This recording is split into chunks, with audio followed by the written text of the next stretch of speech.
Listen up, people. Manscaped have done it again. This time, it's the Chairman Pro, giving you a clean, close shave.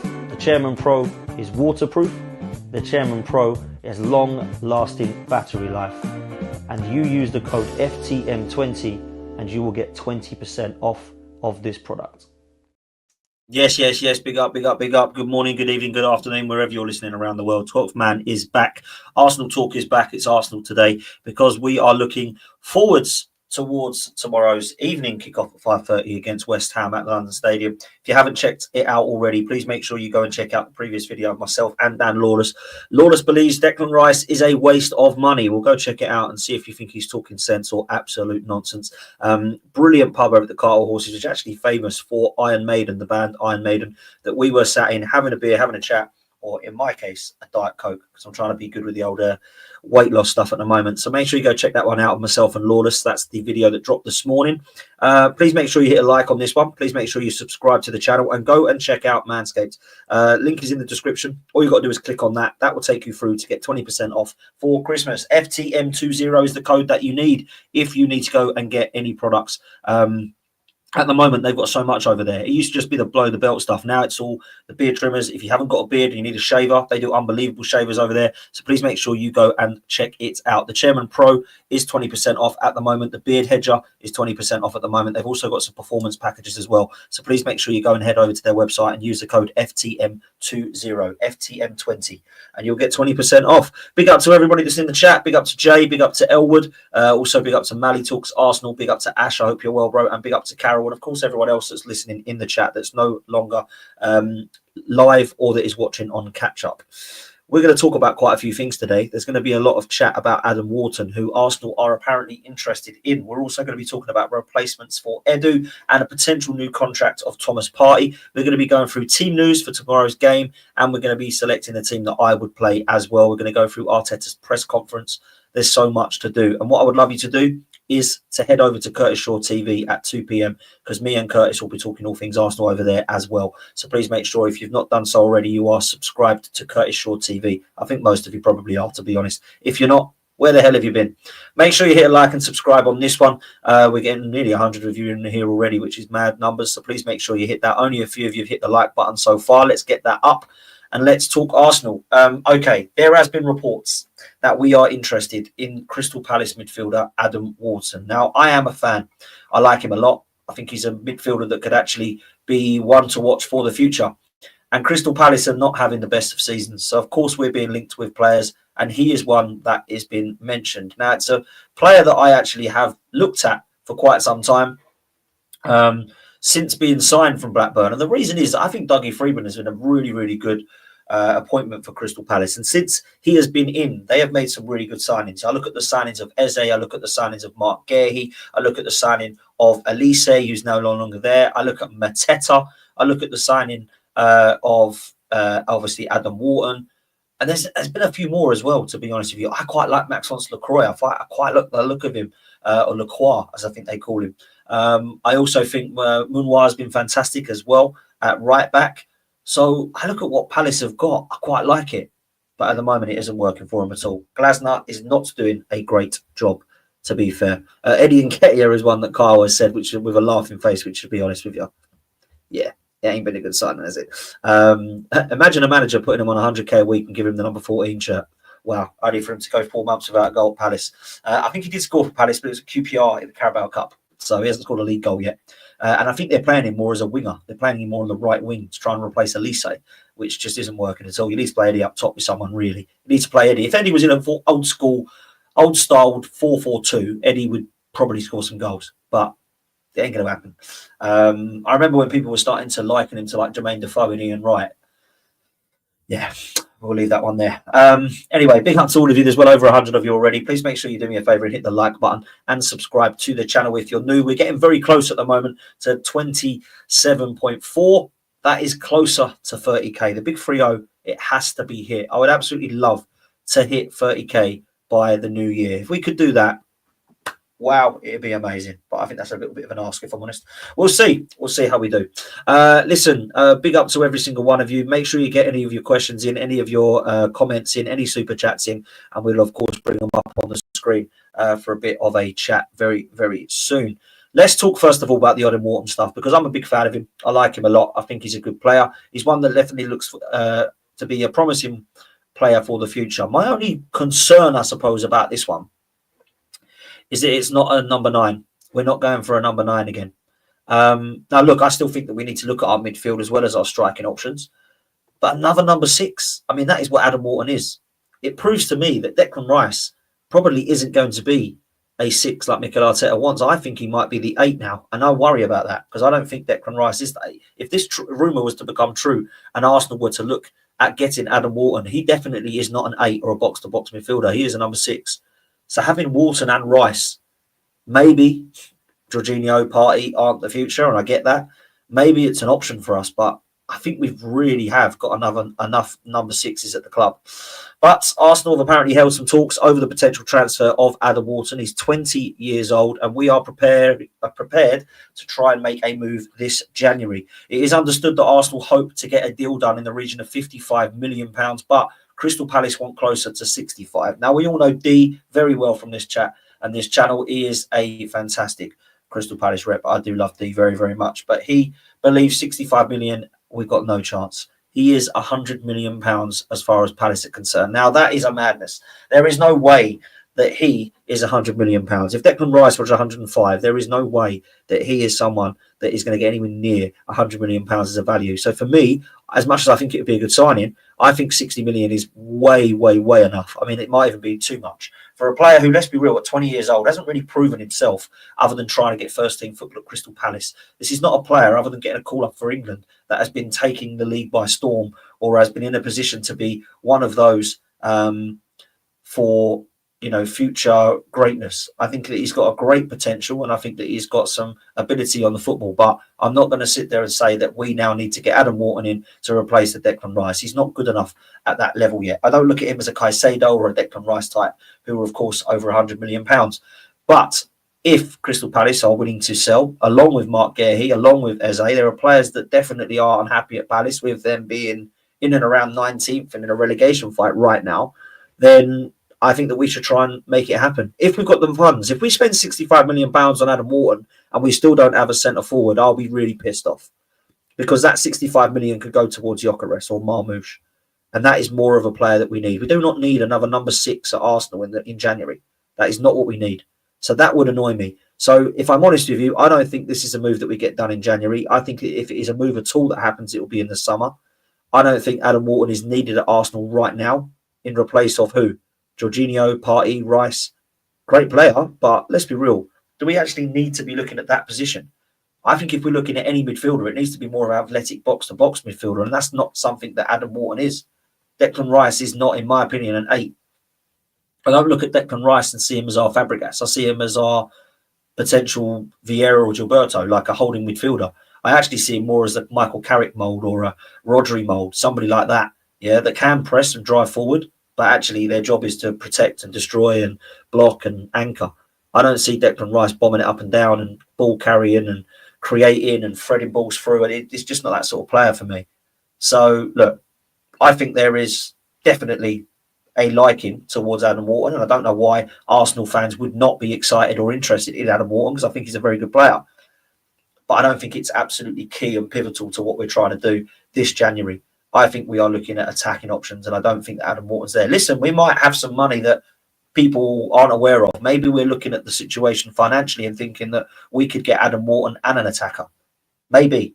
But I really don't feel like this is something that I can see happening in January. And if it does happen at all, I think it'll happen in the summer. And I don't think Palace will be interested in discussing a move in January. This is a rumour, an unreliable source caught offside. It's not a source that I look at with great reliability. I will say that by being kind. So that's what I would say.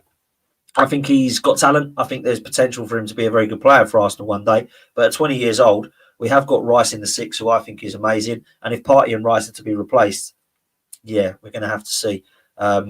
if it is going to be somebody like Adam Wharton.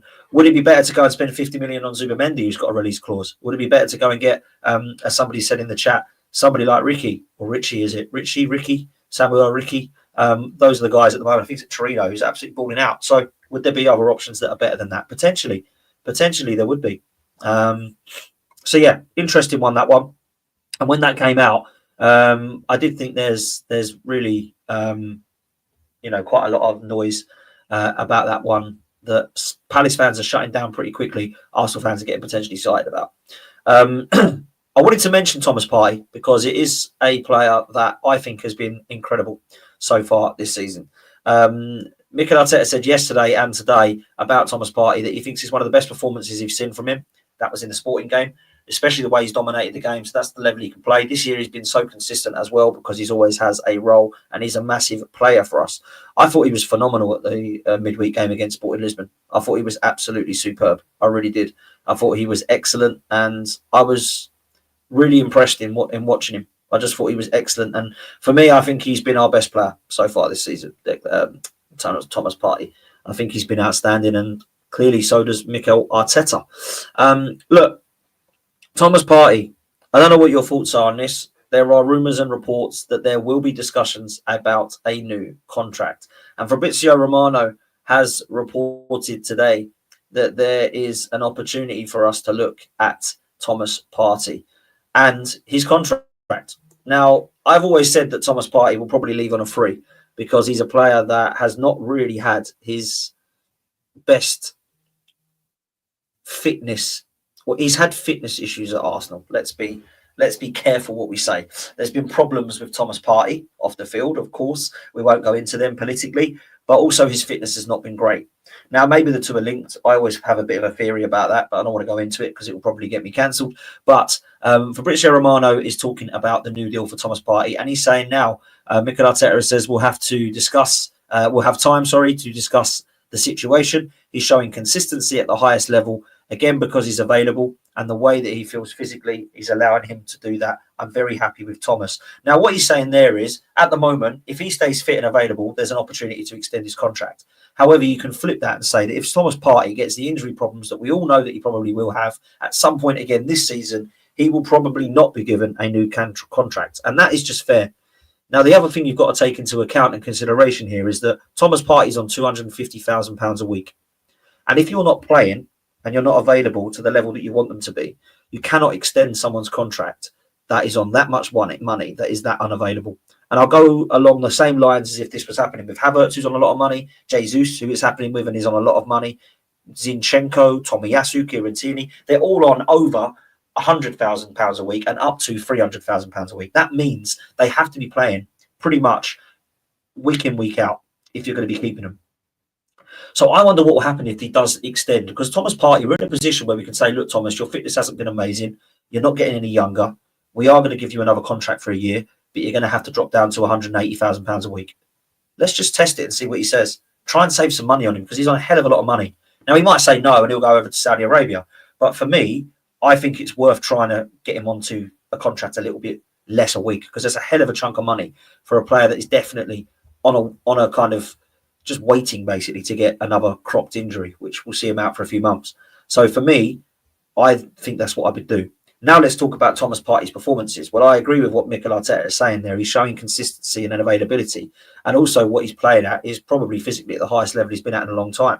I think he's absolutely superb. I really do. I'm a big, big fan of what I've seen from Thomas Partey. And I have to be real, when I look at what I've seen from his game, I think when he is at his best, I think he's our best player, guys. And I also think he's one of our most important players because people will look towards Saka and Ødegaard and they'll speak towards Saliba. I get that. I do get that.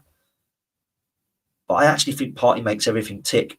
And we saw against Lisbon how good he was and how great he was on the ball and how superb he was in transition. And how important he is at anchoring that midfield but actually keeping the ball moving forward. I honestly don't think there's anyone better than him other than Rodri in the league, in that six. And that's mad, isn't it, to say that? I've always thought Partey was better than Rice in the six, but I understood why we bought Rice because Partey wasn't going to be around forever and was always injured. But there was never any doubt in my mind that Thomas Partey as a six was better than Rice. And I still believe that and stand by that. That's what I have to say. So, look, I'm a big fan. And I do think that there's an opportunity for us to look towards the future. We've had Adam Wharton, we've had Declan Rice. But right now, Partey's delivering. And I have to say, when Jorginho's coming on, he's also delivering. And it's different now in football. You don't need to be 30 and then go and replace people. You know, footballers are playing till mid-30s to late 30s now. I'm not saying I want that in the Arsenal midfield, by the way. But I don't think you get to 30 now and think, right, let's see where we go. Let's go and replace him. Let's get him gone. Because actually, some of these DMs can play, particularly those that have been looked after well, some of these CDMs can go up to 35 to 36 at like top level. So, yeah, I don't think there's a worry really about moving on Thomas Partey ASAP. Some people want to, and do you know what? I totally understand why some fans would still not have the faith that he's going to stay fit for the rest of the season. And I can understand why people want to move on from Partey and Jorginho because of their age. I do get that. I'm not saying you're talking nonsense if that's what you want. But let's just look at the quality. It's a little bit like Kevin De Bruyne, Salah, Van Dijk. I don't care how old they are. If they're still delivering the way they are, you give them a contract. Like if it was me, if KDB can't prove his fitness, we can have that discussion. But if he does prove his fitness and he's balling out, you don't just let him go. You give him another contract. Same with Van Dijk. Same with Salah. And I think it's the same with Thomas Partey. If you continue to play the way you are, then boom, you stay. And that's the way I see it. So, look, Thomas Partey might get an opportunity to get a contract extension. It sounds like the club are talking about it. Sounds like Mikel Arteta is keen. Sounds like there's an opportunity for him to actually give him a chance and a run in the team. And at the moment, that's exactly what he's getting. He's getting not just a run in the team, but actually one of our best players in the team. So Thomas Partey deserves to get a mention and deserves to get a new contract if things carry on. If he gets cropped now and he's out till March, I hate to kind of sort of end on a negative on this section, but you've got to get rid if he's going to get cropped again. And I say that about Tierney, Tomiyasu, Zinchenko and Jesus as well. And let's be real, I think they're all going to be up. Their futures are all going to be up.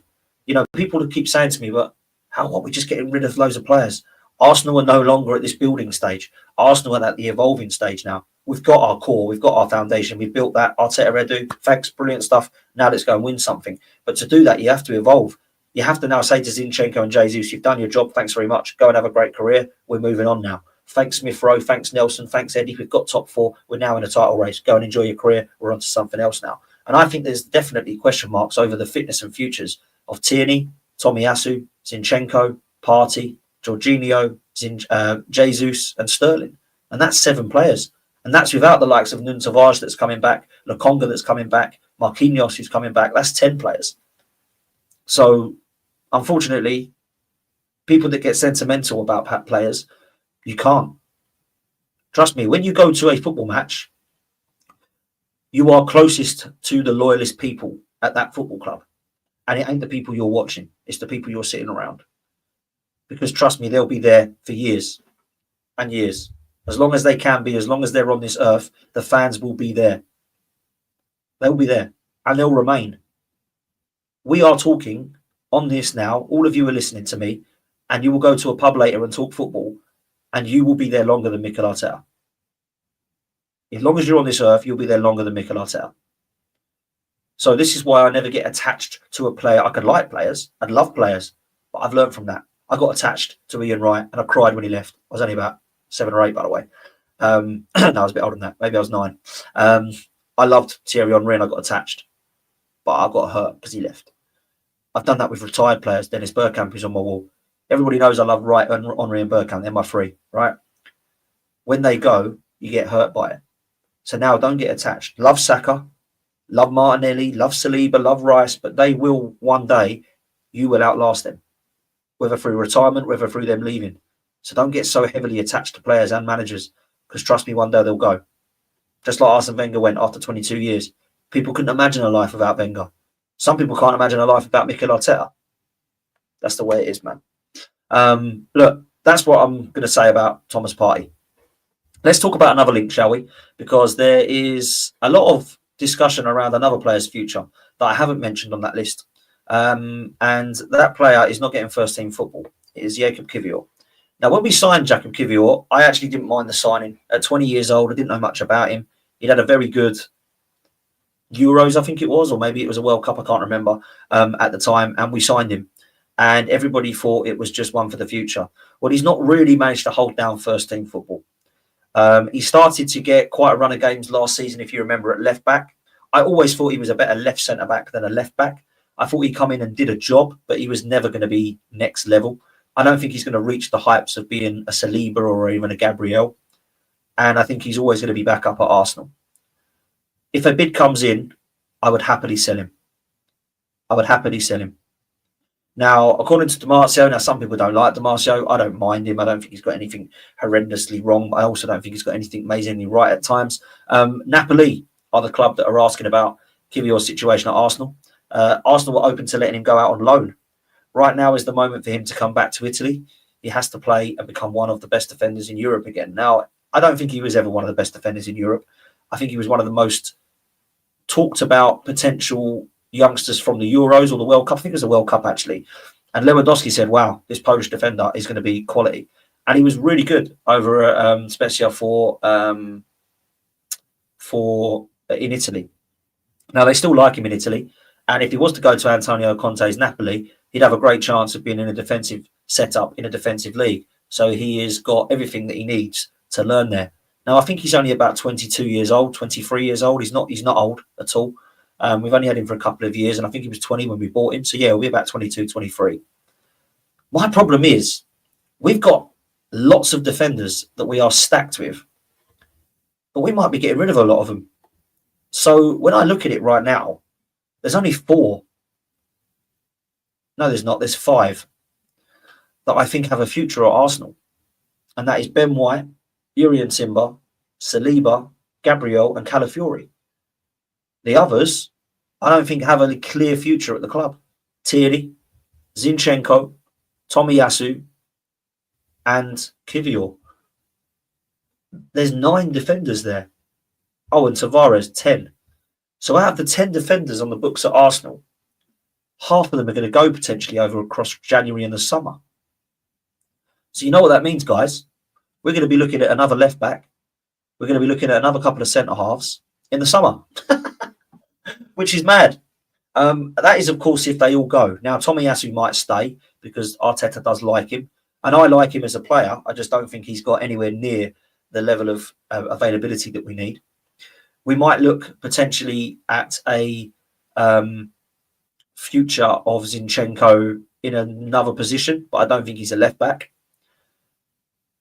And there are defenders out there that you can go and get. One of them I like had an absolute shocker the other night against us, funnily enough, Diamande. He was awful the other night, absolutely awful. But if we are going to sell him in January and we're only going to allow him to go out on loan, what the hell is the point of that? Why are we putting the player ahead of the club?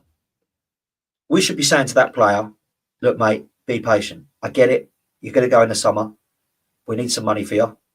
You're going to be playing in certain games. You're not going to get the first team football that you want. But if you're going, it will only be for money. So hang tight. If something comes in January, we'll let you go. Otherwise, it's the summer. We're not saying, do you know what, mate? We feel for you. Go and get some first team football. We'll go and help some other team out at the expense of us. Because you can bet your bottom dollar that he goes out on loan and Gabriel or Saliba gets a knock. Because he's our only other proper centre-half cover, isn't he? Calafiori can apparently play there, but he's only left-sided, really. Kivior's only left-sided. Where's our right-sided centre-backs? Timber has to shift across. Ben White has to shift across. Tomiyasu has to shift across. I don't mind versatility in the side, guys, but when I'm looking at our defence, I'm still thinking, couldn't we have done with a Mark Guehi over here at the right side of the centre-back? Or couldn't we have gone and got a Diamande? Or could we have not have gone and got Anderson, who's now at Fulham? Somebody like that to give us some cover. I don't know that we've actually covered all of our defence, and we've still got 10 defenders on the books, and we've still got problems because half of them aren't available or not good enough, and the other half are superb. We need cover. So it's like, what way do we do? So look, there's still definite question marks over where we're going defensively at Arsenal. And I just think it's taken us so long to work out what we want. How many left backs do we need before we try to upgrade on Kieran Tierney? How many midfielders do we try and get at number 6 before he's happy? There's so many sort of worries and concerns, isn't there? So, look, I'm a big fan of what players we have got here. I just think there's huge upgrades needed in certain areas. And unfortunately, Mikel Arteta is going to have to hold a bit of an L because in 5 years, he's still not completed one department yet. There's still no number 9. There's still no cover for Saka. There's still no left wing option that he's absolutely set on. There's still no backup for Erdegaard that he's happy with. There's still no number 6 that he's happy with. There's still not a number 8 to replace Granit Xhaka that he's happy with. There's still no cover at right centre-back for Saliba that he's happy with. And we still haven't got a backup goalkeeper that's going to come in and cause no problems because Neto is on loan. And let's be real, he's 36, is he? We've still not really got the left-back cover that we need yet. It's like, wow. When you look at it like that, I hate to be negative, but there's still quite a lot of work to do at Arsenal, right? So look, that's the way I see it. Big up to every single one of you. Big up to Netweed as well, man. You're a legend. Super chat has come in. I like Netweed. He says it how it is. He's not afraid to give his opinions. He doesn't care if anyone thinks he's negative. And I like people like that because you speak your mind. Netweed says that 5-1 was amazing. I thank the players, but it's just a flash in the pan. Second Teta is what he calls him. Will sink us once again. He won't win us the Champions League. He's the nearly man. Disgusting. Thank God, at least Edu's gone. Well, that's a nice segue onto what I think we need to discuss now, which is, of course, the replacement for Edu. Now, I'm going to drop a video which is going to get clipped up and edited and put out probably next week about the replacements for Edu and what that might look like and some of the names on that list, because there is a bit of a short list. There's probably around about 9 or 10 names, I think, that are being spoken about. Now, this is something that we need to discuss because today there's been some news about who could be replacing Edu and the favourite so far for the job. There's been a lot of names thrown at the mix, but the one that is being spoken about at the moment is the one that I think excites quite a lot of people. Big up to Netweed for the super chat. I do appreciate that, my bro.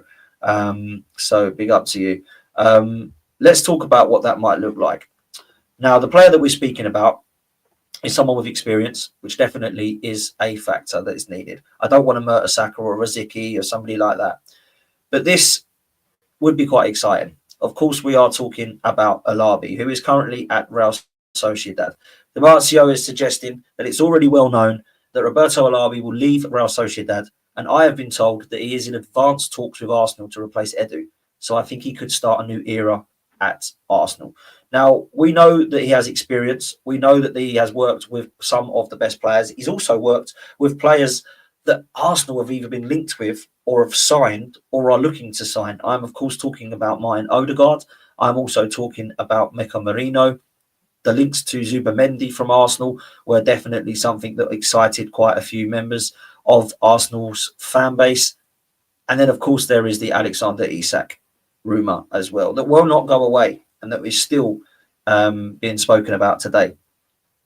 What I like about the sound of this is that he has actually been around and worked with some of the best, and he's got some of the best to the club. He clearly has an eye for talent. He clearly knows how the football clubs run. And I'm not saying that Real Sociedad are going and winning leagues and Champions Leagues and are successful every season. They're not a club like that. But I don't always think your sporting director has to be winning at the elite level.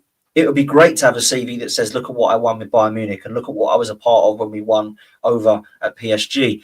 Luis Campos has been mentioned. Marco Nepe is someone that I've been speaking about. There's potential to buy the Kanes and the Musialas of this world, that he did a good job at Bayern Munich, who's currently left his role. There's also Simon Rolfs over at Bayer Leverkusen at the moment, who's done a great job at bringing some of the players that he has into the mix with Xavi Alonso. So I think whatever happens here, we need a person who can say, Mikel, I know what I'm doing. I've got experience. Let me help you. And also not be scared to say to Mikel Arteta, when they think they're going down the wrong path, Mikel, remember when you did this before and it weren't quite right? By all means, do it this way, but I think tweak it to this because I think this is going to work better. This is what's needed to happen. And I think that there's been too many yes men at Arsenal for far too long now, even under Arsene Wenger. When you had the likes of Steve Bold and even Gazidis and Hus Fahmy and Raul Sanlehi, we've gone down every single route, really. But Arsene Wenger needed a David Dein to guide him. Arsene Wenger on the pitch at times needed a Pat Rice. Mikel Arteta needs a guy like that. Because there's no doubt in his potential as a coach. There's no doubt in he's a young, promising manager, coach, football coach, whatever you want to call him. But he needs somebody. He does. because we are at the moment a very inexperienced club throughout, with our young team that we've got, also with our young manager. We've got young board members.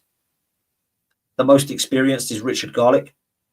And we've also got inexperience, not by age, but by experience of running football clubs. And that is the Cronkies. And people will say they're experienced because they've been here since 2008, but they've never run a soccer club before. They've done very well over in America. They're businessmen, they're successful, they're rich, they're wealthy. But in terms of domination and ambition, I still worry. So somebody like this coming in, Olabe, would be perfect for Arsenal, and it would take us to a new level and a new direction. And if you was to say to me now, do you want Edu or Olabe? I'm taking Olabe all day long because of the experience of the man. Now, there's not just him. There's other people. We've got the links with Score over at Monaco. We've got there was a link not too long with Sartori over at Bologna. So there's other names being mentioned. This one's been the biggest link at the moment. So we have to see where we're at with this appointment when it does happen. I don't think they'll rush it. Obviously, Jason Ato at the moment is the guy that's taken over from Edu in the interim, and he was key working alongside Edu with some of the signings that we've signed. Whether you think that's a good thing or a bad thing, I think you can look at it both ways. People are very quick to say what Edu did with Declan Rice and what Edu did with Odegaard and with Ben White. But also, let's not forget what he did with Marquinhos and what he did with Fabio Vieira and Lokonga and Tavares, Marie and Cedric and Runnison. Let's just be real. There's been some goods and there's been some bads. That's the way to look at Edu at Arsenal, in my opinion. So that's where we're at. I think he would be a very, very good appointment, and one that I would be 100% for if it was to be happening. So that's where I'm at. Let's go now into the press conference of Mikel Arteta today, because he has spoken this morning and there is some very interesting news in a couple of bits. Some is very, very coy, which I would kind of expect from Mikel, if I'm honest with you. He's not one that kind of, he plays his cards close to his chest, doesn't he? So let's talk about this now. Okay, he was asked on the team news. He said there's not a lot of news. We have another training session today. We have to see how the boys are. A few weren't able to train yesterday, but hopefully today we have to wait and see. Obviously, the ones that he's talking about in particular, or the one he's talking about in particular, is Gabriel, because he had to come off, didn't he? If you remember, against Sporting Lisbon. Asked on Gabriel, he said he's going to have to wait and see. I can't give you an update. It's not because I don't want to. I just don't know yet, he said. On the response since the international break, he says he doesn't link character to winning, which is a very strange thing to say. But he does kind of go on to say that this team showed unbelievable character against Inter Milan, but we lost. An unbelievable character against Chelsea. We were the better team, but we didn't manage to win. There's the same players with the same intentions. Being more efficient and winning matches is the difference. Now, I understand that he's saying that it's not character, but I actually do think there's a mentality issue still at the club. And I think that there are times where, okay, we've been to big grounds this season and we started to answer questions from last season about getting across the line. But there is still these cluster of results that we have that puts us 9 points behind Liverpool. And that needs to be looked at and worked at, in my opinion. I'm going to come to the super chats in a minute, Netweed. So big up to you again for putting another one in. I really appreciate that, mate. He spoke on the relationship with Lopetegui. He says that they're friends and he has huge admiration for what he's done. He's from the same area in north of Spain. He says it's a team that's now in a high after the big win they had against Newcastle away, and it's a really tough opponent. Now, look, West Ham are on a high against Newcastle. They won, but they were poor still, and I think they've been awful this season. There's no way we can be going into this game worried about West Ham because they just have not been good this season. He's asked as well if we need to be near perfect to catch Liverpool. He says, well, if we continue that way, that's for sure. The numbers they're producing, the number of games they're winning. Again, it's the focus on us maintaining consistency, especially in performances, is going to give us the right to win a lot of games. Keep the availability in the squad and everyone together. This is a long run. He said he 100% will be watching the big match. It's a big match and a beautiful match to watch. Liverpool versus Manchester City are two of the best teams in Europe facing each other, and the competition for us is a big one. He asked on who he wants to win. He said Arsenal, which is the correct answer because we have to win our game. I mean, everyone's going to have eyes on that game, but it will be brilliant to watch only if we win against West Ham. If we lose or drop points, it will be horrible to watch because whatever happens, we've lost out. So we have to beat West Ham. There's just no other result. He was asked in the next 13 games, there being only one outside of London, which is Brighton. He said less travelling is always better. It is crazy that we have that many games so close to us. I think it helps because of the amount of games we have to play in that period, because that is very high as well. It is mad that we've only literally got to go to Brighton outside of London, which is only a couple of hours away. So really, we've got no excuses now until mid-January, where I think we go. I think it's Brighton, and I think then the next one is it Leicester or something like that? I can't remember. On whether Skelly could get a chance in midfield, that's an option. He can play in 3 different positions. He can also play as a holding player, and he can play as a left attacking midfielder. Look, I think Lewis Skelly and Ethan Muneri are going to get minutes this season, and I said that because as soon as we left it to a stage where we were quite short this summer window, I thought both of them were going to need to play a role, and they both have already. It's not always the plan to build up from the right-hand side. It's in relation to the opponent, in relation to chemistry and the qualities of our players. In relation to the opponent, we'll do things differently. Look, our right-hand side is so much better than our left. And I don't think that's because our left-hand side is terrible. I just think our left-hand side is still being put together. We've got Marino coming in. We've got Calafiori coming in. We're still looking at Martinelli or Trossard to hold down that position. We need to work out what Declan Rice is as a midfielder. There's only really Gabriel that's set in stone on that left-hand side, and that's not good enough. We need to sort that out. So the next part of the transfer window, he started talking about West Ham's strengths, how he feels they'll be, and the momentum that's building. He also then comes to Martin Odegaard, who, let's be real, has been phenomenal since he's been back. Huge fan of what I've seen from Martin Odegaard. It's just the way that he prepares himself, how much work he puts in with the physios and all the medical departments to get the best possible condition to face the period of importance of the season that we're in at the moment. He's hit the ground running. He was exceptional since the Chelsea game, and he's been consistent as well in the last few games. He said his good players are so consistent and reliable, they can take the game to a different level and make the players around them better. It's a huge quality of Martin, and yes, he's been missed. Now, that's the biggest reason why he's been missed. A lot of people think it's because of his quality, but actually it's because of how he complements everybody else in not just that midfield, but around him. There's no coincidence Saka's taken his game to another level. There's no coincidence Timber has got involved more. There's no coincidence that Partey and Rice have gone up a level. There's no coincidence that Martinelli started to get more involved now since Odegaard's been in against Chelsea and, of course, the other night against Sporting Lisbon. And I just think that Martin Odegaard is a massive part of that. And I don't think that is just an Odegaard factor. I think that's a factor of every team. If you add De Bruyne into City, everybody gets better. If you take Salah out of Liverpool, they go down. You add him, everyone starts to play better. It's just world-class players. And if you look at the creativity and the created chances, in 2024, Odegaard is top, and he's been out for about 9 weeks. Honestly, outstanding. Absolutely outstanding. Spoken about Saliba reaching 100 appearances. He said, at his age, the consistency and quality of performances is incredible. I totally agree with that. He said, it's not easy. It's a really tricky position to play in this league. He's created a magnificent partnership as well, and big credit as well to Big Gabby for that. I think he's really important for him to be able to play at that level he's done. And yes, he's a great player to have. On Timber's form, yes, that level as well. You know what he can produce, a player with exceptional qualities, a lot of leadership, which is very interesting from Timber. You see the courage, intention and purpose that he plays with. It's very contagious. And he's a player that still has many layers and levels to go. So I'm happy to have him. If he can go up to more levels as well, that's scary.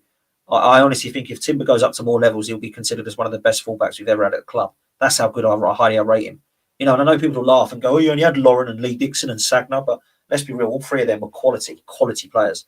If Timber gets to that level, we've got a proper player on our team. This was quite interesting about Raheem Sterling. He said he's had a smile on his face. Fortunately for me, things happen in football. Unfortunately, it happened to him and he reacted the best way possible. He's talking about potentially getting taken on or brought on the other night, but couldn't come on and get minutes because of Gabriel getting injured. He said he understands that. It's been a long time in the game and he knows that's something that he can't control. I'd like to see more of him. And it's down to me. He's trying his best. His application and commitment around the team has been exceptional. And now it's time for me to give him more minutes. Now, I actually think that if he gets more minutes, it'll be very interesting to see where he plays him. Is he going to use him as a Saka cover? Is he going to actually use him more on the left and play him with Saka? Because I think it'll be interesting to see Martin Odegaard and Sterling and Saka either side. Let's see what he's got. I still don't think I'm ready to give up yet on Sterling because I haven't seen enough of him. I don't think he's a good signing still. I think he's awful, in fact. But let's not give up on him yet because actually he's only really played a few minutes. I'd rather be seeing him coming on instead of Gabby Jesus. I really would. He says the intention is to play more from Sterling. He put him up against Forest. That's why I wanted to put him on against Sporting. Now I'm getting him into the rhythm because he can really impact the team as well. We're going to have to see that, aren't we? We're going to have to see that. He was asked on Man City's recent form.